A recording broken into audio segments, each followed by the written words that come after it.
I hate that I even noticed the stupid t-shirt. It's one of his favorites, the faded college logo stretched across his chest. It should feel comforting, but all I see is how tired it looks, tired like us. The laughter of his buddies downstairs grates on me. Used to, those were the nights I actually looked forward to. Now they're just a countdown clock till things get messy. Alex leans on the doorframe. He knows what he's doing, all nonchalant with those smoldering eyes that have been burning holes in me for months. I try to tamp down the blush creeping up my neck. I probably look like a damn schoolgirl.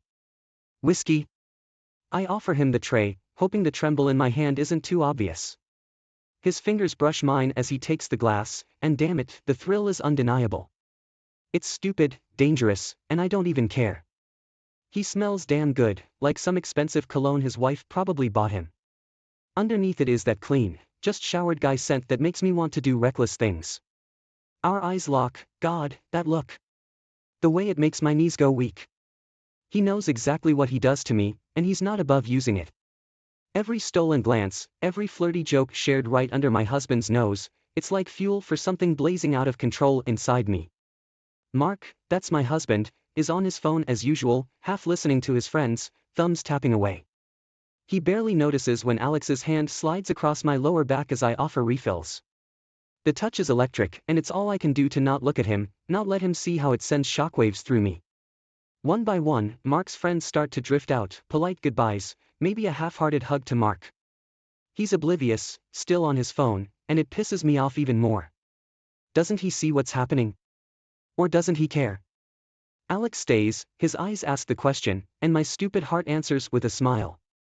The room feels charged, the silence pulsing with reckless energy. I should stop this right here, put on the brakes, but the moment his fingers trace the lace edging of my negligee, the moment his lips touch mine in that forbidden way. Well, any good sense I have flies right out the damn window. The taste of whiskey lingers on my lips, a sharp contrast to the sweetness of stolen moments. His gaze sears me, hot and hungry, and it makes me feel bold. My usual caution is tossed to the wind, like ashes from a wildfire. It's not just the flirting anymore. With each shared joke, each laugh that feels forced with Mark in the room, some dark rebel inside me stirs awake. He used to be the one making me smile like this, the one making my pulse race. Now it's someone else, and the thrill of it mixed with guilt is intoxicating. You look amazing tonight, Alex murmurs, and it's not just a line. His eyes are drinking me in. It's wrong, every damn part of it, but in that moment, I couldn't care less. Mark glances up from his phone, distracted. What's that? He asks, missing the undercurrent completely. I toss back a laugh, all fake lightness. Nothing, just talking about that game last week. Remember how bad your team was? Alex smirks, playing along, and tension shimmers between us. It's a game now, a dangerous one. Mark's phone buzzes again, and he hunches over, all attention back on the screen. Suddenly, Alex's hand is on my thigh. It's a shockingly bold move, even for him, and a gasp gets trapped in my throat. It's barely a touch, fingers just ghosting across my skin, yet it sets my whole body on edge. Time seems to slow. My heart pounds like it's trying to escape my ribs. I should pull away, should yell at him, but instead, some traitorous part of me leans in closer. Alex smiles, that damn knowing smile, and I can practically hear him daring me. He traces lazy circles on my thigh, his eyes locked on mine. There's a flicker of something in his expression I can't place, excitement, sure, but maybe something else. A hint of challenge, like he knows he's winning, knows he's pushing me past any point of return. This has gone too far. But somehow, even as that thought forms, Alex's fingers inch higher. It's time to stop, time to. Mark's chair screeches back, all right guys, I gotta work early. There's a frown on his face, the first sign he's actually keyed into the room and not his glowing phone. The spell breaks, Alex pulls his hand away instantly, and I sit up straight, heart pounding in my ears. Mark's still frowning, a flicker of annoyance passing over his features. I swear, that project is going to be the death of me, he mutters, already turning back to his phone. My body is still humming from Alex's touch. That spark, as dangerous as it is, feels like the only thing keeping me from sinking into a pit of shame.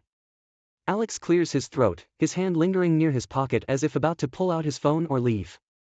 He hesitates, his gaze burning into me. You good? He murmurs. It's code, the question hanging thick between us. Am I good for it, ready for it, to cross that line that's been blurring for weeks now? The answer, the sane rational answer, should be a resounding no. But a reckless voice, a voice I barely recognize as my own, is whispering, yes.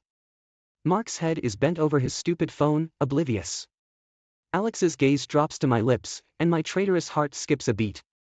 Yeah, I breathe, the word barely audible.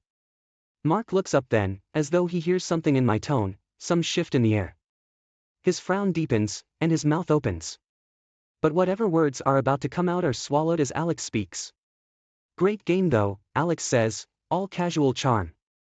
Mark, you gotta come to the next one with us. I'll text you the details. Mark relaxes, nods distractedly. He's bought the whole charade. An icy wave crashes over me.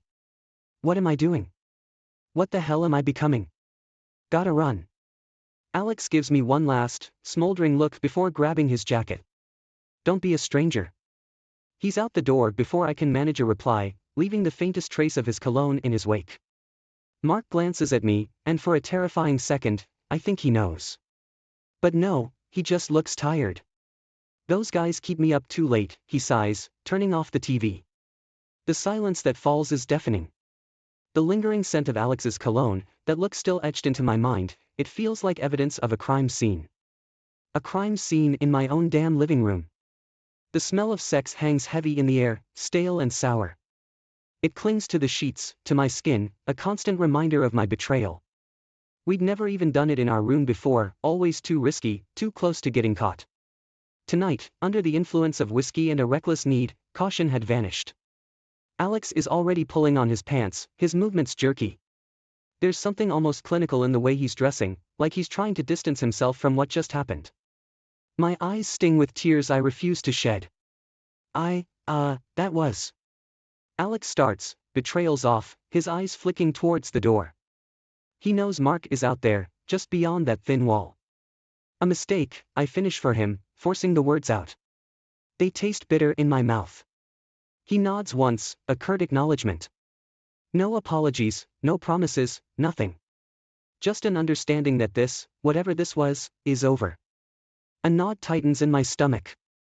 Was that it? Just some reckless fling under the influence of liquor and long-buried desires?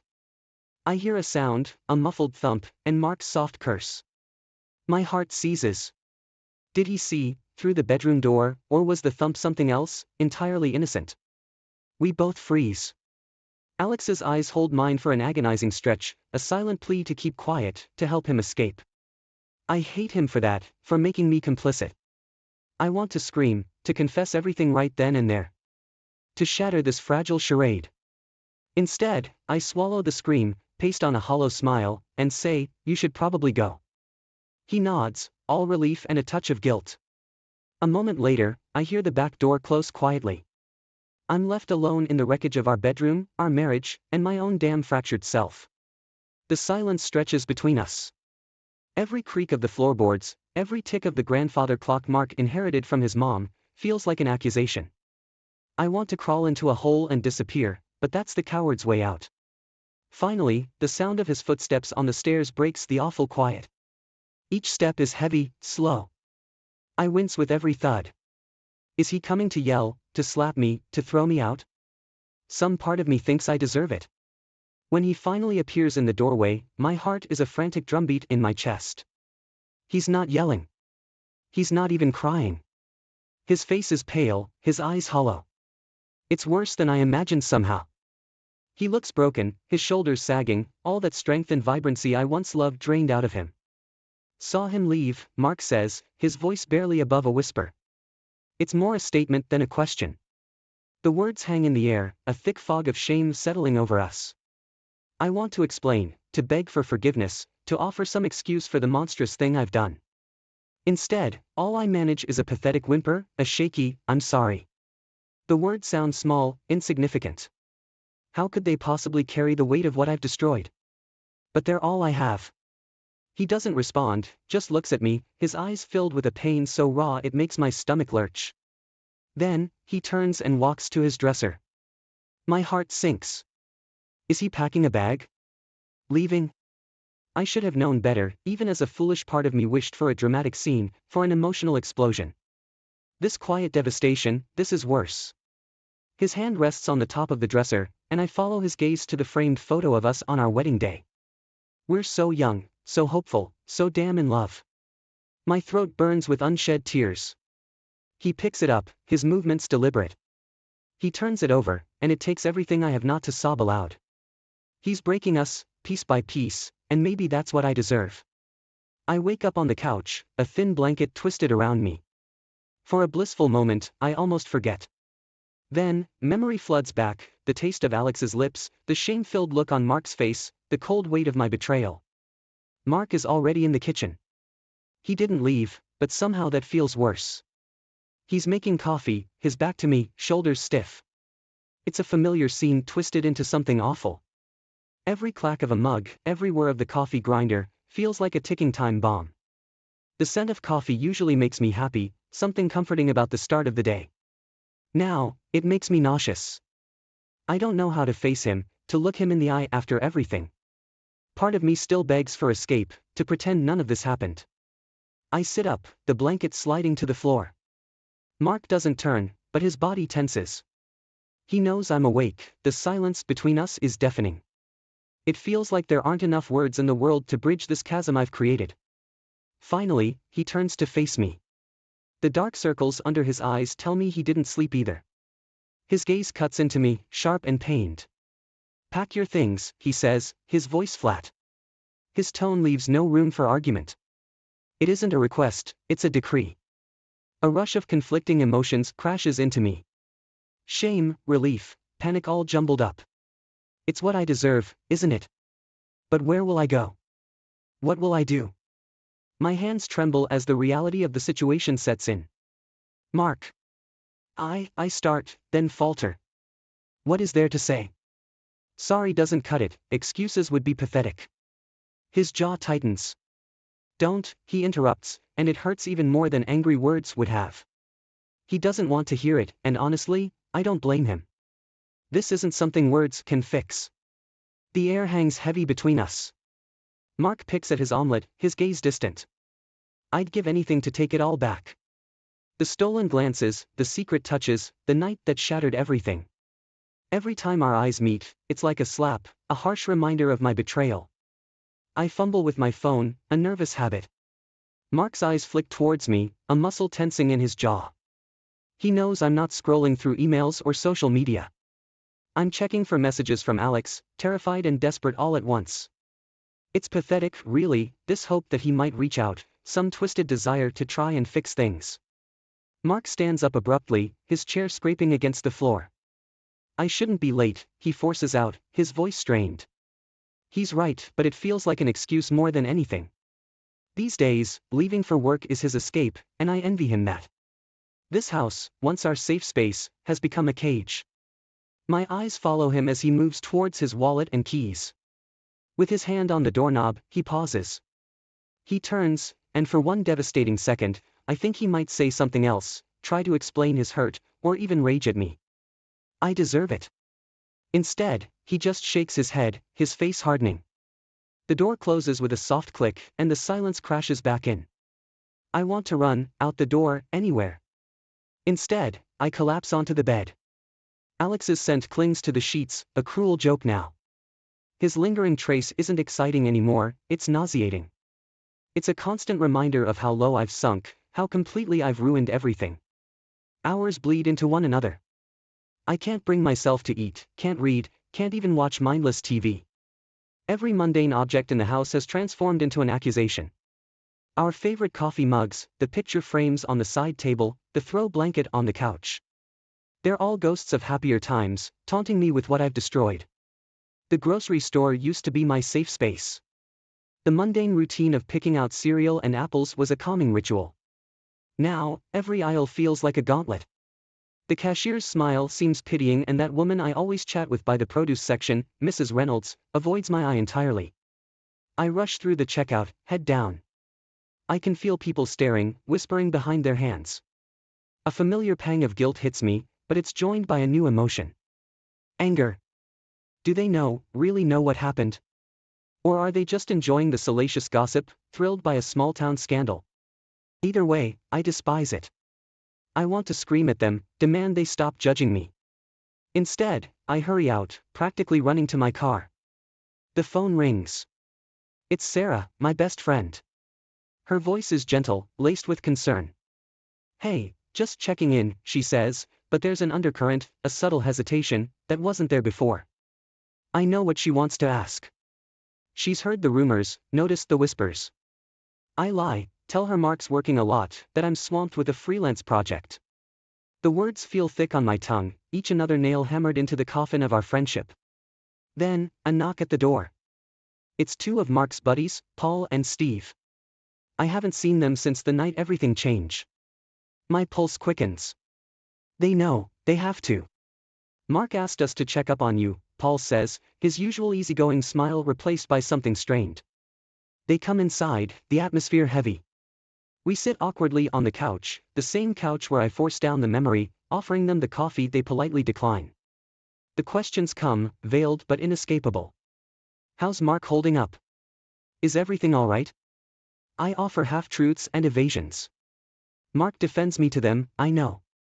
But the trust is gone. The easy camaraderie between them, the laughter, the way they used to make fun of each other, all of it hangs awkwardly between us. They leave quickly, and the relief I feel is fleeting. The walls of our house feel even more suffocating now. There's no escape anymore. My actions have poisoned everything, infecting not only our marriage but the very world around us. The thud of the suitcase hitting the floor reverberates in the silence.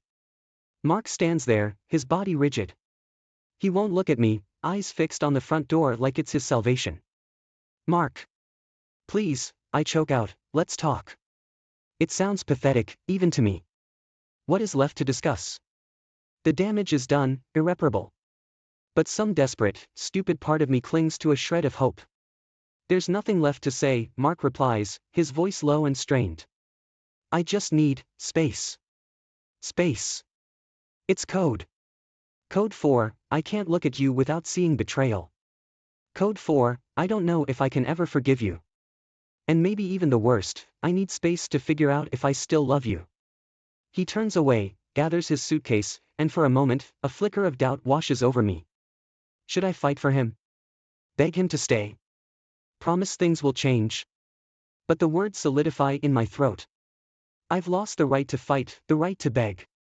He leaves without another word, and as the door shuts with a soft click, I sink to my knees. Sobs rack my body, tears spilling out unchecked. I cry for him, for our shattered bond, and most of all, for the woman I used to be. The woman I hate myself for destroying. In the quiet that follows, the emptiness of the house intensifies. I wander through the rooms, every item an accusation. Even the air feels stale, laced with guilt. The empty space in the closet where Mark's clothes used to hang is a glaring reminder of his absence. I want to rip down the curtains, repaint the walls, anything to try and scrub away the stain I brought on our home. My own reflection in the hallway mirror startles me. My eyes are red, face puffy. A stranger looks back at me. This is what betrayal looks like, I think. This is what self-destruction manifests as. Is this who I've become? Night falls, stretching out into an eternity of loneliness. My skin feels too tight, my thoughts a whirlwind. There's no escape from the truth anymore. Not in the people around me, not in the home I've tainted, and definitely not in my own mind. Weeks drag on, each day a monotonous haze of regret. I check the mailbox obsessively. It becomes a perverse ritual, a sliver of hope, a fresh dose of agony. And then, one morning, it's there. An envelope with Mark's familiar handwriting. A bomb disguised as a letter. I tear it open, hands shaking. His words are raw, a jumble of pain and anger. A few stray lines, though a flicker of, "Remember when?" A whispered, "I miss you." They sting even more than the accusations. Impulsively, I reach for the phone. I can't let this linger. I need to hear his voice, however painful it might be. The ringing seems to go on forever before he answers. "Mark," my voice sounds small, pathetic. I hate myself for the desperation in it. A silence, then, "What do you want?" It's harsh, devoid of any warmth. Another punch to the gut I deserve. "Please, let's talk. I can't do this like this. I stammer out apologies, explanations jumbled and pathetic. There's a long pause on the other end of the line. The cafe, he says finally. Tomorrow. Noon. The line goes dead. Noon. The word becomes my mantra. It doesn't feel real. Is it a chance for reconciliation? A public humiliation? I imagine different scenarios, replaying conversations in my head. The next morning, I dress with trembling hands. I want to look like the old me, the one he still might love. Am I kidding myself? Is this me trying to cling to a shattered past? Or do I want to prove to myself that I can be worthy of him again? Vanity or desperation, I'm not sure anymore. The cafe used to be our spot. The smell of coffee, the low hum of conversation. It all feels strange and hostile now. I spot Mark at our usual table by the window. He sees me, and his face tightens. He looks older, haunted. There's a chasm between us, one I'm not sure we can cross. It all comes out. Tears, accusations, pleas for forgiveness. Words seem inadequate in the face of everything that has been broken. But through it all, there he is, my husband. And despite everything, the buzz of my phone cut through the silence like a siren in the night. Meet me tomorrow, art and coffee. The message from Mark, a guy I'd bumped into at the gallery last week, flashed across the screen. My husband, buried in his work across the room, didn't even glance up. That's how it started, simple enough, a little excitement in my otherwise predictable days. Mark and I hit it off over our shared love for abstract art and disdain for early mornings. It was innocent, or so I told myself. Coffee dates turned into long walks, our conversations meandering like the paths we strolled. It felt good to be seen, really seen, by someone again. One night, by the riverside, the city's lights reflecting off the water, Mark's hand found mine. I didn't pull away.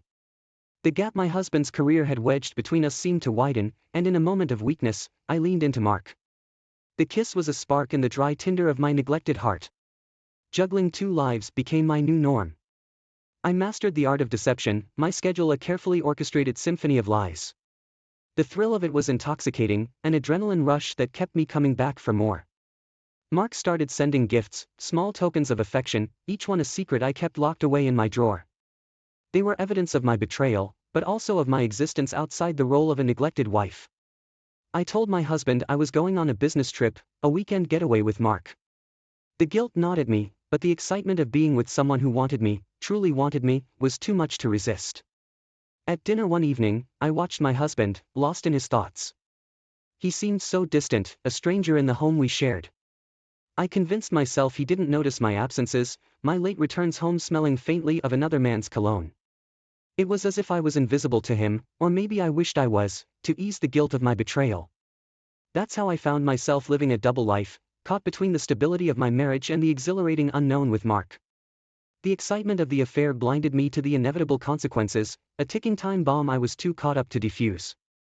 Just grabbing lunch with a colleague, I lied smoothly, my heart racing as I spotted Jenna from across the crowded restaurant. She was here, in the same distant city where I was supposed to be on a solo business trip. The sight of her nearly choked me with panic. Later, when she quizzed me about running into me, I laughed it off, saying, "Small world, huh?"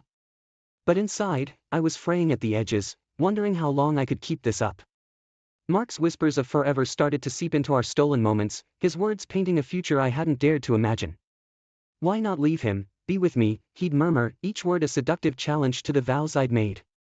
I found myself caught in a dangerous tide, comparing the man I'd married to the one enticing me with whispered promises of passion and excitement. Mark made me feel alive, wanted, and seen, emotions I hadn't associated with my husband in years.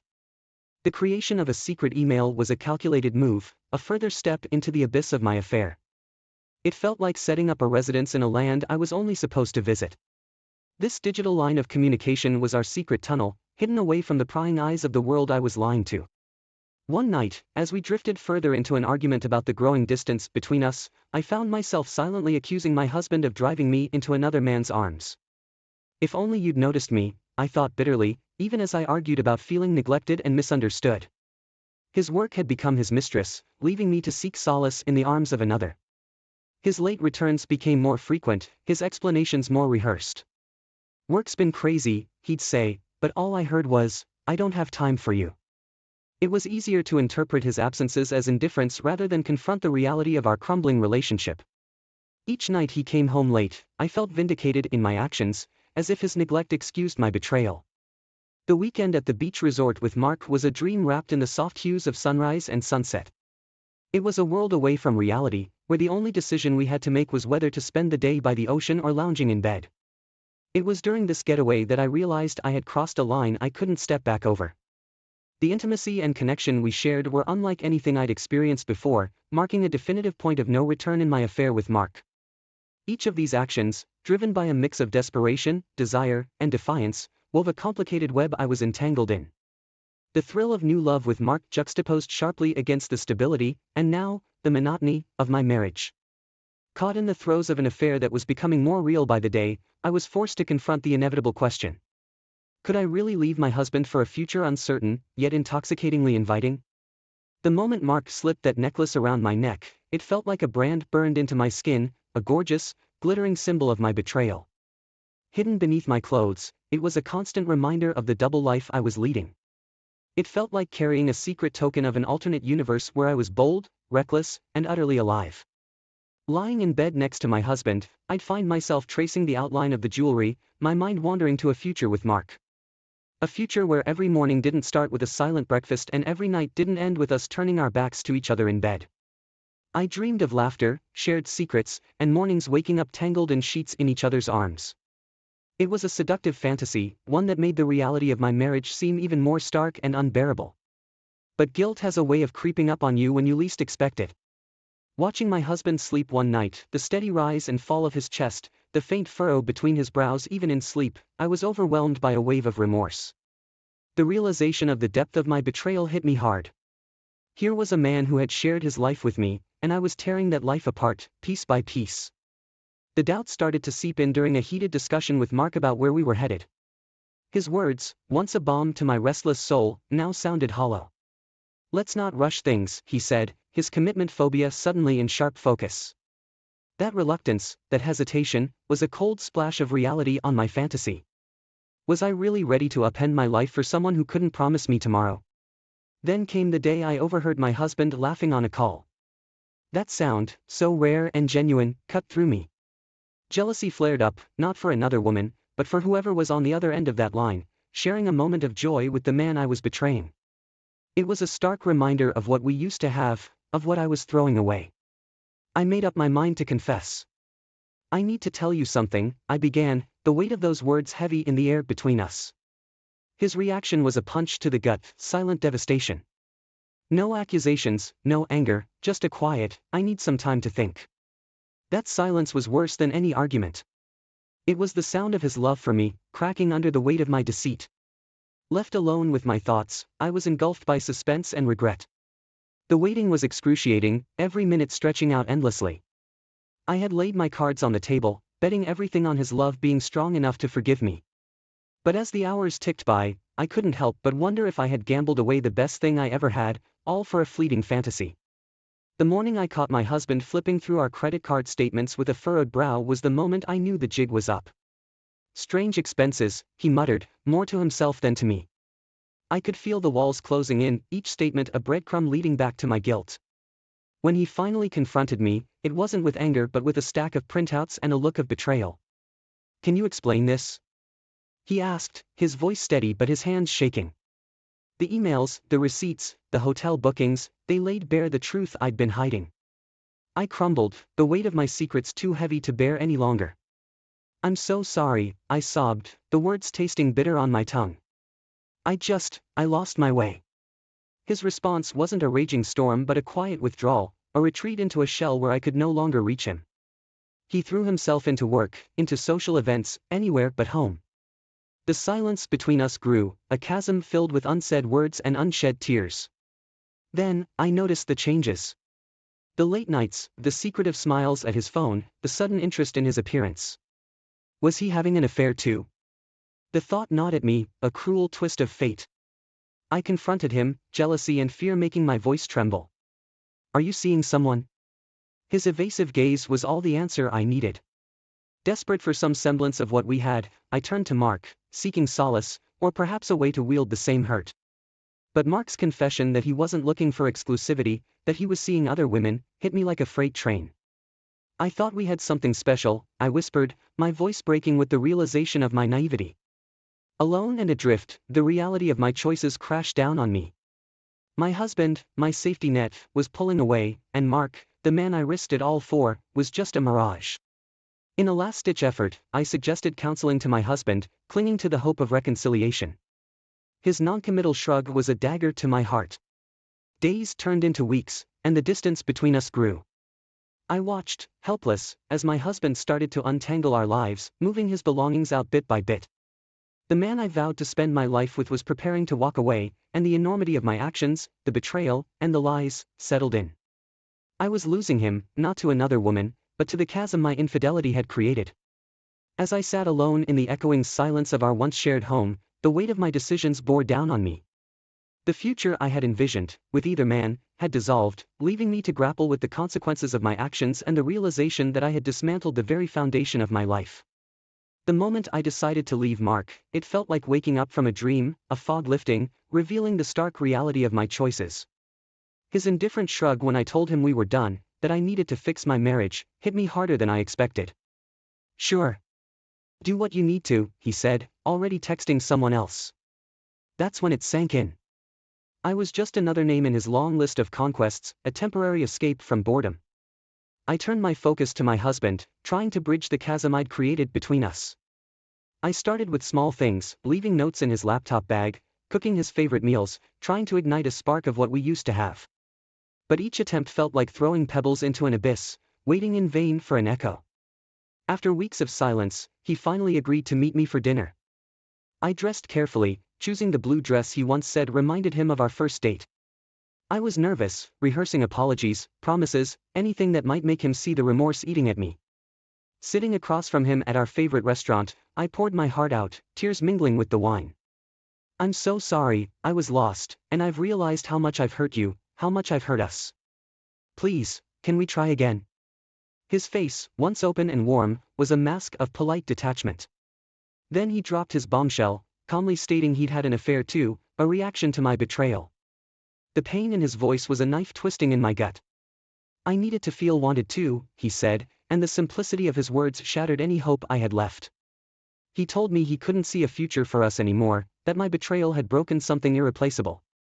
Hearing him say those words, the finality in his tone, was a devastation I wasn't prepared for. The man I loved, the life I took for granted, slipped through my fingers because of choices I made. When the divorce papers arrived, it was like signing the death certificate of our marriage. Each signature was an acknowledgement of my failure, the end of a chapter one wasn't ready to close. I tried reaching out to him, aiming for a semblance of friendship, or at least closure, but was met with a cold politeness that was worse than anger. It was the indifference of someone who had moved on, leaving me to navigate the wreckage of my decisions alone. This chapter of my life, marked by betrayal and loss, was closing, leaving me to ponder the ruins of a love that once promised forever. The realization of my actions, the depth of my self-deception, and the irrevocable damage done were lessons learned in the hardest way. My attempts to reconnect, to salvage anything from the ashes of our marriage, were met with the reality of a bond too broken to mend. The therapist's office became my weekly confession booth, a place where I could lay bare the tangle of mistakes and regrets without the fear of judgment. Sitting on that too comfortable couch, I spilled my guts, hoping to find a way to stitch them back together. It was my attempt to make sense of the chaos I'd created, to understand how I'd let myself get so lost. Word got back to me, through the grapevine of mutual friends, that he was seeing someone new. That news hit me like a truck. It wasn't just the fact that he was moving on, it was the realization that our split was real, final. No more what-ifs, just the cold, hard truth. I'd lost him, truly lost him, and there was no going back. Staring at myself in the mirror, I saw the consequences of my actions etched into my face. The pursuit of a fleeting passion had cost me everything that truly mattered. It was a hard pill to swallow, acknowledging that the damage was irreversible, that I was the architect of my own downfall. I threw myself into work, into self-improvement, into anything that might make me feel like I was moving forward, not just treading water in a sea of my own making. It was a desperate search for redemption, for some kind of sign that I wasn't entirely beyond saving. I tried to apologize to his family, to somehow make amends for the pain and upheaval I'd caused. But their polite, distant responses were a clear message. I was no longer one of them, no longer welcome in the circle I'd once considered my own. It was another blow, another reminder of all I'd thrown away. Then, at a mutual friends gathering, I saw him. Just a glimpse across the room was enough to send a wave of emotions crashing over me. Nostalgia, regret, love, it all swirled together, leaving me breathless. We didn't speak. We didn't need to. The distance between us was palpable, a chasm too wide to bridge with mere words. So, I wrote him a letter. It was the most honest thing I'd ever written, a raw outpouring of everything I felt, everything I wished I could change. I told him I still loved him, that I was sorry, that I understood if he could never forgive me. It was my final attempt at reconciliation, a last-ditch effort to reach out across the void I'd created. Sending that letter was like setting a piece of my soul adrift. I didn't know if it would reach him, if he would read it, or if it would simply be cast aside, another casualty of the wreckage of our marriage. But I had to try, had to put those words out there, even if they were just a whisper in the wind. It was all I had left, the only way I knew how to say goodbye. In the dim light of my bedroom, the letter lay open, his words etched deep, not just on paper, but into the marrow of my bones. I wish you happiness, he wrote, a simple sentence that felt like the closing of a book I desperately wished had a different ending. It was his final goodbye, a gentle but firm severing of what once was. The finality of it left me hollow, a shell echoing with the remnants of our shared past. Days blurred into weeks, and the news hit me like a freight train: my husband was engaged. The reality of losing him forever crashed over me, a relentless tide of grief and acceptance. The ring he once slipped onto my finger, a symbol of our eternal bond, was now a painful reminder of what I'd squandered. I had to let go, not just of him, but of the life we had built together. Loneliness became my constant companion, a shadow that followed me into the light of new beginnings. In an attempt to escape its grasp, I reached out to friends I had neglected, seeking to weave myself back into the fabric of a social life I had once known. The warmth of rekindled friendships was a balm to my aching soul, a reminder that while some doors close, others remain open. The decision to sell the piece of jewelry my lover had given me wasn't easy. It was a tangible piece of my betrayal, a secret I had carried close to my heart. But as I handed it over, something within me shifted. The money I received went to a local charity, a symbolic gesture of trying to do good from the wrongs of my past. It felt like a step, however small, towards redemption. Venturing back into the world of dating felt like walking through a minefield blindfolded. Each date was a stark reminder of what I had lost, the depth of connection with my husband irreplaceable. Laughter felt forced, conversations shallow. The comparison was inevitable, each encounter leaving me more disillusioned than the last. The day of his wedding arrived, a day I had no right to be a part of but found myself drawn to like a moth to flame. Hidden in the shadows, I watched as he pledged his life to another, a moment so intimate yet so foreign. The joy on his face was a stark contrast to the ache in my heart. It was the closing of a chapter, the harsh reality of consequences born from my choices. As I stood there, a specter of the past, I realized the depth of my folly. My pursuit of a fleeting passion had cost me everything. The man I once called my husband, my best friend, was now a stranger promising forever to someone else. The finality of that moment was a stark reminder of the irrevocable loss my actions had caused.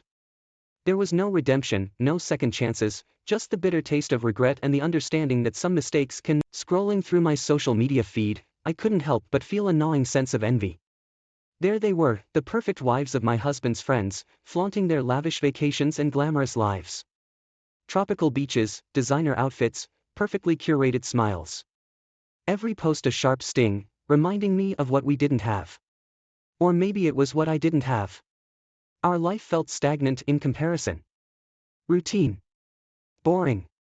Sure, we had our moments, but they were few and far between. The daily grind had dulled the spark we once had. And there I was, stuck at home while he went off to work, leaving me with nothing but time to dwell on our mundane existence. The resentment simmered just beneath the surface, a constant, irritating itch. Then, in the midst of my scrolling, a thought crept in, a dangerous, vengeful seed.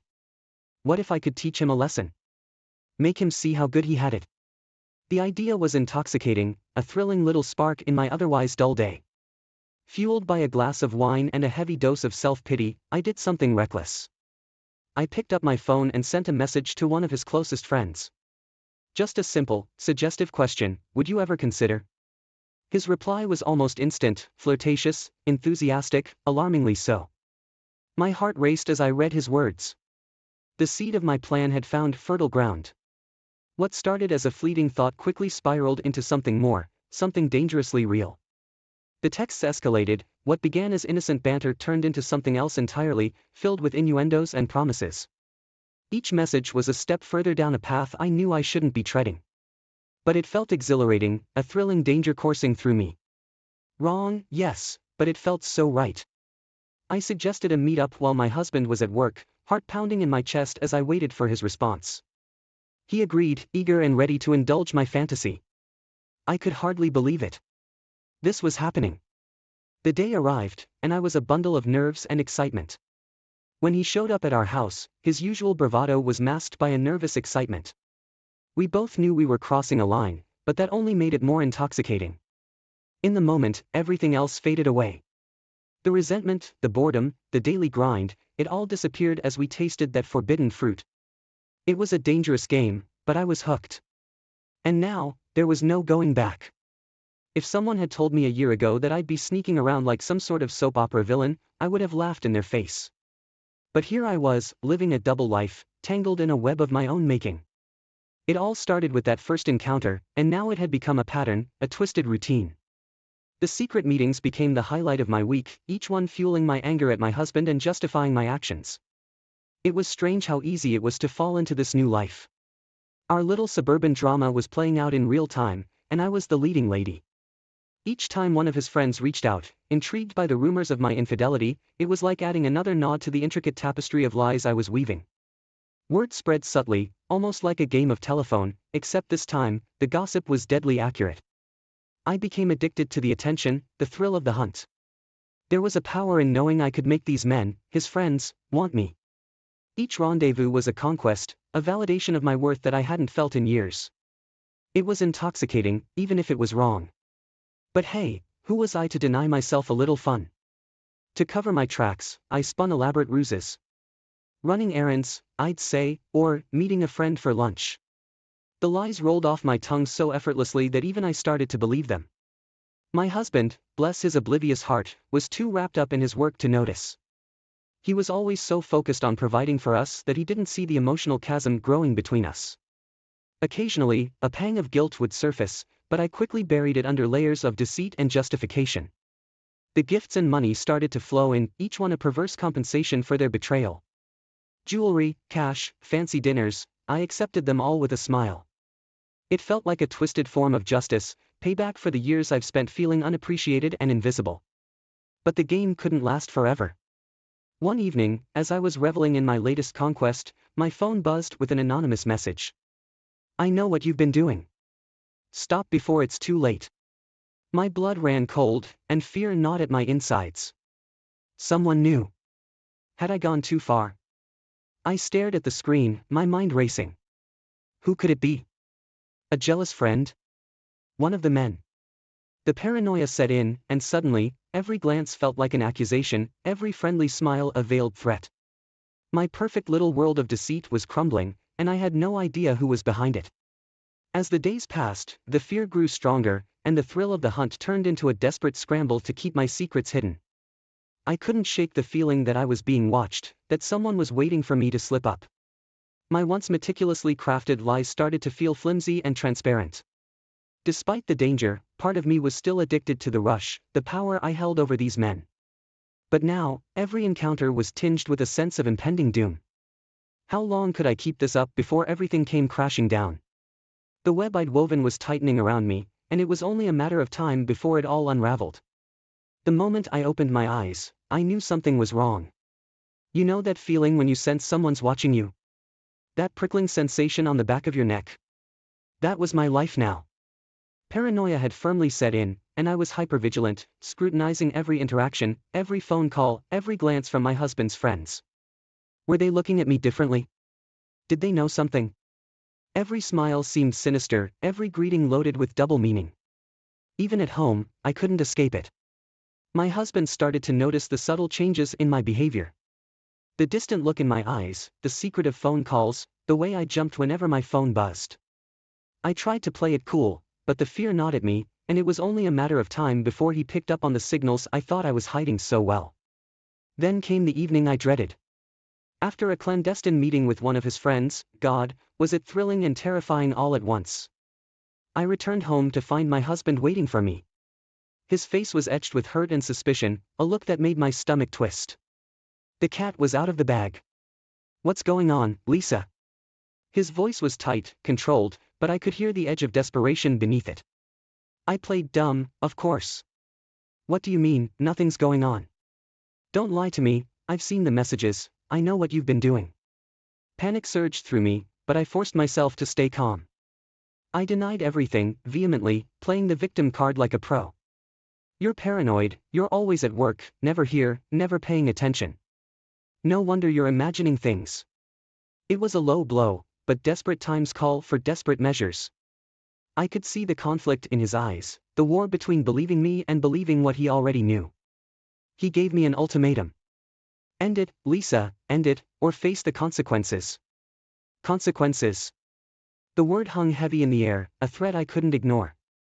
Torn between the thrill of my secret life and the comfort of my marriage, I reluctantly agreed to cut ties with his friends. I felt a pang of loss, a yearning for the excitement, but I knew I had no choice. But things didn't go back to normal.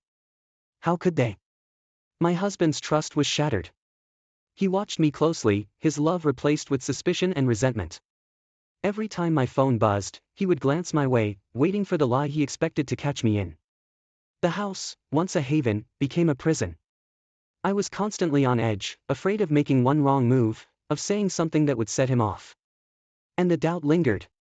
In his eyes, I could see it, the constant questioning, the unspoken accusations. I had traded one type of turmoil for another. The thrill was gone, replaced by a cold, unyielding reality. Every day felt like walking on a tightrope, one misstep away from disaster. I thought I could handle it, thought I could keep the pieces of my life together. But now, with the cracks appearing, I wasn't so sure. The worst part? A part of me missed the deceit, the danger. It was like a drug I couldn't quit, and the withdrawal was hell. I had no idea how to fix the mess I'd made or if it was even possible. All I knew was that the game had changed, and I was losing. If I thought the paranoia was bad before, it was nothing compared to the constant battle I fought to keep my promises. Each day was a struggle, resisting the constant messages and advances from his friends. They didn't make it easy, let me tell you. Every text, every flirtatious comment was a reminder of the thrill I missed. My phone was a minefield, and I was tiptoeing around it, trying not to blow up my life any further. But temptation is a tricky thing. It sneaks up on you when you're least expecting it, catches you off guard. One particularly lonely afternoon, I gave in. Just one last meeting, I told myself. One more taste of the forbidden fruit. The friend who started it all reached out, and I agreed, convincing myself it was harmless. What could one last rendezvous hurt? Turns out, a lot. Unbeknownst to me, my husband had followed me. I didn't notice his car tailing mine, didn't see him watching from a distance as I greeted his friend with a kiss that lingered too long. We were barely inside the room when the door burst open. My husband stood there, rage contorting his features. For a moment, time froze. The illusion of my perfect life shattered into a million pieces right before my eyes. "How could you?" His voice was raw, a mixture of pain and fury. I stammered, trying to find words, but what could I say? The truth hung in the air, undeniable. I had nothing left to hide, no lies to shield me. "I'm sorry," I managed, but it was too little, too late. The confrontation was explosive. Every pent-up emotion, every unspoken accusation came pouring out. My husband's fury was matched only by my guilt. I confessed everything. The lies, the betrayals, the utter disrespect I had shown him. It was like ripping open a wound, exposing every ugly truth I had tried so hard to conceal. The devastating truth settled over us like a suffocating blanket. My husband's love had turned to disgust. He didn't say a word as he packed his bags, taking everything he could carry. Each item he packed felt like a piece of my life being ripped away. I wanted to scream, to beg him to stay, but what right did I have? When he finally left, the silence was deafening. I stood in the empty house, consumed by regret and shame. My vengeful plan had backfired spectacularly, destroying the life I once cherished. The thrill, the excitement, it was all gone, replaced by a hollow emptiness. I was alone, truly alone, left to pick up the pieces of my shattered existence. The bitterness of my actions settled in, a constant reminder of what I had lost. The friends, the attention, the power, it all seemed so meaningless now. I had traded my marriage for fleeting moments of validation, and in the end, I was the one who paid the price. As the days turned into weeks, I tried to move forward, but the weight of my actions hung over me like a dark cloud. The life I once knew was gone, and all that remained were the ruins of my choices. The guilt and regret were my constant companions, and I couldn't escape the haunting realization that I had destroyed the one thing that truly mattered. The game was over, and I had lost. The house was eerily quiet. Silence echoed through the empty rooms, each corner haunted by memories of a life now shattered. I wandered aimlessly, touching the furniture he had chosen, inhaling the lingering scent of his cologne on the pillow. Every object seemed to mock me, a tangible reminder of what I had destroyed. The life I had so carelessly thrown away felt like a distant dream. Desperation gnawed at me. I tried to reach him, calling and texting relentlessly. Each message I sent was a plea, an apology, a desperate attempt to bridge the chasm between us. But he never responded. His silence was a deafening testament to my betrayal, a punishment more severe than any words he could have spoken. Each unanswered call was another nail in the coffin of our relationship. As if his silence wasn't enough, word of my infidelity spread like wildfire through our social circle. Friends and acquaintances distanced themselves, their whispers and judgmental stares adding to my shame. The public humiliation was unbearable. I had become the villain in our suburban drama, the subject of hushed conversations and scandalous gossip. My husband had cut off access to our joint accounts, leaving me financially stranded. All I had left were the guilt-ridden gifts from his friends, trinkets and baubles that now felt like chains. My once comfortable life had crumbled into a mess of debts and desperation. I was left with nothing but the crushing weight of my own actions. Isolation became my refuge. I shut myself away, avoiding contact with the outside world. The days blurred together in a haze of tears, alcohol, and self-loathing. I barely recognized myself anymore.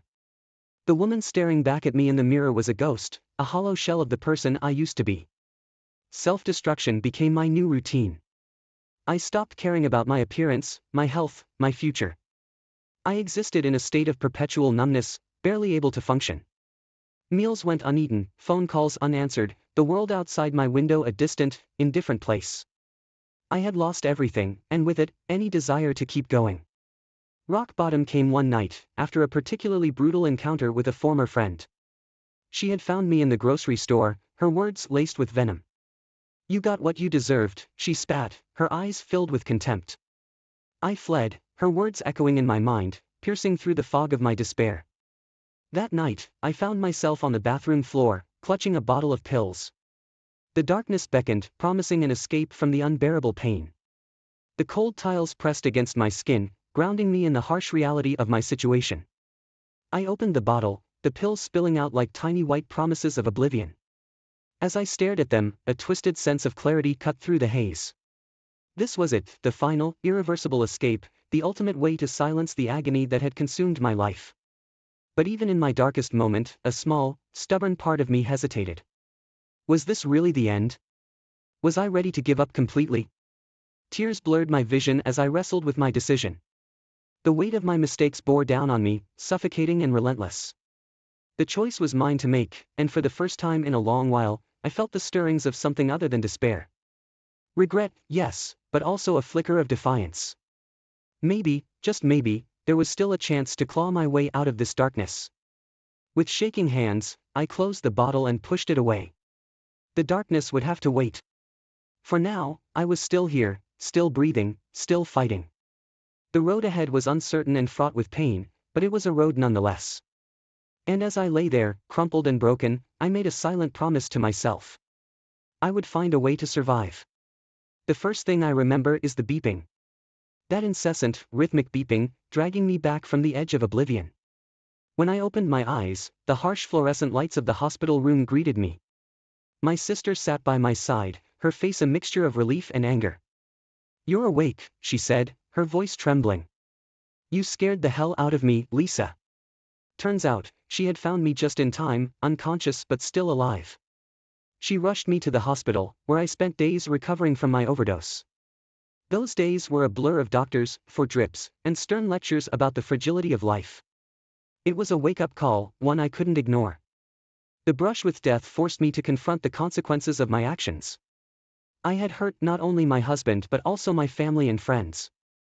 Seeing the pain in my sister's eyes, I realized the ripple effect of my selfish choices. It wasn't just my life I had shattered, it was everyone who cared about me. When I was discharged, I knew I couldn't continue down the same path. My sister insisted I start seeing a therapist, and for once, I didn't argue. Desperation makes you do things you never thought you would. Therapy was grueling, a harsh spotlight shining on my buried resentments and insecurities. Each session was a painful excavation of my past, peeling back layers of denial and self-deception. I realized my actions weren't a reflection of my husband's worth but a manifestation of my own deep-seated issues. The truth hurt, but it was a necessary pain. One evening, after a particularly intense session, I sat down to write a letter to my husband. Pouring out my remorse and begging for his forgiveness, I knew it was unlikely he would ever respond. But I needed to say the words, to unburden my soul. Whether he read it or not, the act of writing was a small step towards healing. Dear Mark, there are no words to express how deeply sorry I am for the pain I have caused you. I know I have no right to ask for your forgiveness, but I need you to know that I am trying to change. I see now that my actions were a reflection of my own insecurities and not a measure of your worth. You deserved so much better, and I am truly sorry. Lisa. The letter was my olive branch, my way of acknowledging the damage I had done. Whether he ever read it or not, I felt a small weight lift from my shoulders. The road to redemption was long and arduous, filled with setbacks and temptations. But I was determined to make amends, to prove to myself and those I had hurt that I was capable of change. I started taking small steps towards rebuilding my life. I got a job, reconnected with supportive friends, and focused on my physical and mental health. Each small victory was a testament to my resilience. The job wasn't glamorous, but it was a start. The friends I reconnected with were cautious, but their support was invaluable. And as I focused on my physical health, the haze of despair began to lift. But it wasn't easy. The whispers and judgmental stares hadn't disappeared, they just became background noise. Every day was a struggle to stay on the path I had chosen, to resist the urge to fall back into old habits. But with each passing day, the urge grew weaker, and my resolve grew stronger. One evening, as I sat alone in my tiny apartment, I felt something I hadn't felt in a long time. Hope. It was a fragile thing, easily shattered, but it was there. I clung to it, determined to nurture it, to let it guide me forward. The darkness still lingered at the edges, but I was learning to live with it, to push it back and let the light in. The journey was far from over, and I knew there would be more challenges ahead. But for the first time in a long time, I felt like I had a chance. A chance to rebuild, to make amends, and to find a semblance of peace. And as I drifted off to sleep that night, I held on to that glimmer of hope, letting it light the way forward. Sometimes, life throws you a curveball when you least expect it. I was sipping my morning coffee, trying to mentally prepare for another day at my mundane job, when I heard the familiar thud of the mail hitting the floor. Among the usual bills and junk, there was an envelope that stood out. My hands trembled as I saw the handwriting, Mark's handwriting. I hesitated for a moment before tearing it open. The words inside were a mix of relief and dread. Dear Lisa. I've read your letter. It took me a while to process everything, but I think it's time we talked. I have my own regrets, and while I don't know if we can ever truly mend what's been broken, I believe we owe it to ourselves to try. Mark. My heart pounded as I reread the letter, a dozen emotions swirling inside me. Was this the start of something new? Or just another painful chapter in our story? We started communicating again, slowly and cautiously. The pain was still raw, and our conversations were often awkward, filled with silences and unspoken words. But there was a glimmer of hope, a tiny spark that maybe, just maybe, we could find some common ground. We decided to finalize the divorce, acknowledging that our marriage was irrevocably broken. It was a bittersweet moment, filled with the sadness of what we had lost but also the relief of closing a painful chapter. The process was surprisingly amicable. We both knew it was the right thing to do, for ourselves and for our children. Co-parenting was a challenge, but we managed to work out a system that put their needs above our own hurt feelings. It wasn't easy, especially at first, but we learned to navigate the complexities of our new relationship. We were no longer husband and wife, but we were still parents, and that was something worth fighting for. With the divorce finalized and the co-parenting arrangement in place, I focused on my career, my children, and my own personal growth. I threw myself into my work, finding satisfaction in small victories and a sense of purpose I hadn't felt in years. My children became my anchor, their laughter and love a constant reminder of what truly mattered. The journey towards self-acceptance was long and fraught with setbacks. Therapy helped, as did the support of friends who stood by me despite everything. I learned to forgive myself, to embrace my flaws, and to cherish the second chance I had been given. It wasn't an easy path, but it was worth every step. Years later, when I least expected it, I met someone new. His name was Sam, and he was kind, patient, and understanding. He saw me for who I was, flaws and all, and loved me anyway. Our relationship was nothing like the whirlwind romance of my youth. It was steady, grounded in mutual respect and genuine affection. We built a life together, filled with love, laughter, and mutual respect. I had finally found the happiness I had been searching for, not through revenge or manipulation, but through self-acceptance and forgiveness. As I stood in our kitchen, watching Sam play with the kids, a sense of peace washed over me. I had come a long way from the woman who had once sought solace in deceit and betrayal. My journey wasn't over, but I had learned to cherish the present and look forward to the future. This was my happily ever after, and it was more than I could have ever hoped for. The scars of the past would always be there, but they no longer defined me. I had found my way out of the darkness, and I was